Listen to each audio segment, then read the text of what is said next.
Hello बच्चों।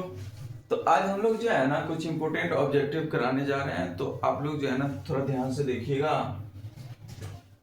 देखिए पहला क्वेश्चन क्या कह रहा है कि निकेल CO का हॉल 4 में निकेल का ऑक्सीकरण संख्या क्या है। ऑप्शन आपके पास है, ऑप्शन ए 0, बी में 2 है और C 3 और डी में 4 है। इसमें सही आंसर क्या होगा? तो देखिए अब निकेल का ऑक्सीकरण संख्या पूछ रहा है, ठीक है। देखिए जिसका ऑक्सीडेशन नंबर पूछे उसको हम लोग क्या मान लेते हैं, x मान लेते हैं। क्या मान लेते हैं? x मान लेते हैं। तो चलिए इसको हमने मान लिया x प्लस में 4 इंटू CO इक्वल टू में, अब देखिए इस पे ना कोई प्लस चार्ज है ना माइनस चार्ज है, तो हम लोग यहाँ पे क्या रखेंगे 0। अब देखिए x प्लस 4 इंटू, अब CO का ऑक्सीडेशन नंबर जो होता है वो शून्य होता है, क्या होता है 0 होता है, तो यानी कि यहाँ पे 0 रख देंगे, उसके बाद 0।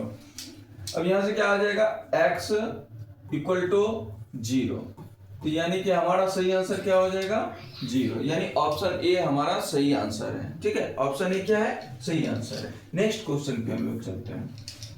CO C2O4 का हॉल 3 है और 3 माइनस चार्ज है। अब इसमें पूछ रहा है आपको CO का ऑक्सीडेशन नंबर क्या होगा, यानी कि ऑक्सीकरण संख्या क्या होगी।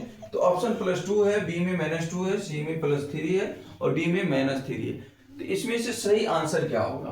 तो देखिए सबसे पहले इसको हम लोग क्या मान लेते हैं, x मान लेते हैं। जिसका ऑक्सीडेशन नंबर निकालना होता है उसको हम लोग क्या मान लेते हैं, x मान लेते हैं। तो चलिए इसको हमने मान लिया x +3 इंटू में, ये हमारा ऑक्सालेट आयन है, ठीक है। C2O4 इसको बाइडेंटेड लिगेंड बोलते हैं, ये हमारा बाइडेंटेड लिगेंड है। इसका -2 होता है ऑक्सीडेशन, तो -2 इक्वल टू, अब यहाँ पे 3 माइनस चार्ज दिया है तो इक्वल के साइड हम लोग लिखेंगे -3, ठीक है। अब यहाँ से x प्लस यहाँ पे डायरेक्ट माइनस लिख देते हैं, कैसे 3 दूना 6, यानी कि 3 इंटू 2 -2 है तो कितना हो जाएगा -6। यहाँ पे डायरेक्ट हम क्या लिखेंगे -6 equal to -3, x equal to, अब जो है यहाँ पे -3 है, ये इक्वल के उस साइड जाएंगे तो क्या हो जाएगा प्लस में हो जाएगा, तो यहाँ +6 यानी कि कितना हो जाएगा 3, यानी कि 3 हो जाएगा +3 हमारा सही आंसर C। क्या हो जाएगा C हमारा सही आंसर हो जाएगा। नेक्स्ट क्वेश्चन हमारा है कि निम्नलिखित में कौन पहली संक्रमण श्रृंखला का तत्व नहीं है, यानी कि फर्स्ट ट्रांजिशन एलिमेंट इनमें से कौन नहीं है। तो देखिए फर्स्ट ट्रांजिशन एलिमेंट में जो है ना हमारा आता है scandium, titanium, vanadium, chromium, manganese, iron, cobalt, nickel, copper, zinc. तो इनमें से देखो फर्स्ट संक्रमण श्रृंखला का तत्व नहीं है, तो पहले में मान लो आयरन भी आता है, क्रोमियम भी आता है, निकेल भी आता है, इसमें कौन नहीं आता है, तो Ag यानी कि चांदी इसमें नहीं आएगा। ठीक है, तो सही आंसर C हो जाएगा। अब नेक्स्ट क्वेश्चन पे आते हैं हम लोग।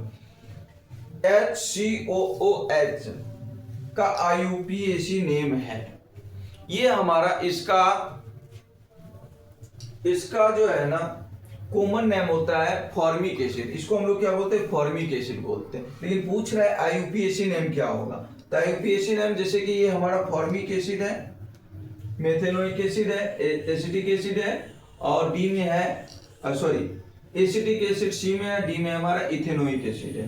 तो देखिए इसका IUPAC नेम क्या हो जाएगा, एक ही कार्बन है इसमें, तो मेथेनोइक एसिड, इसका सही आंसर क्या होगा, मेथेनोइक एसिड हो जाएगा। ठीक है, चलिए आप लोग को ये वीडियो कैसा लगा आप लोग जो है ना कमेंट्स में लिखेंगे। अगर अच्छा लगा हो तो आप लोग जो है ना लाइक कीजिएगा और सब्सक्राइब भी कीजिएगा। इसी तरह से फिर नेक्स्ट वीडियो में हम लोग जो है ना नए ऑब्जेक्टिव के साथ आएंगे।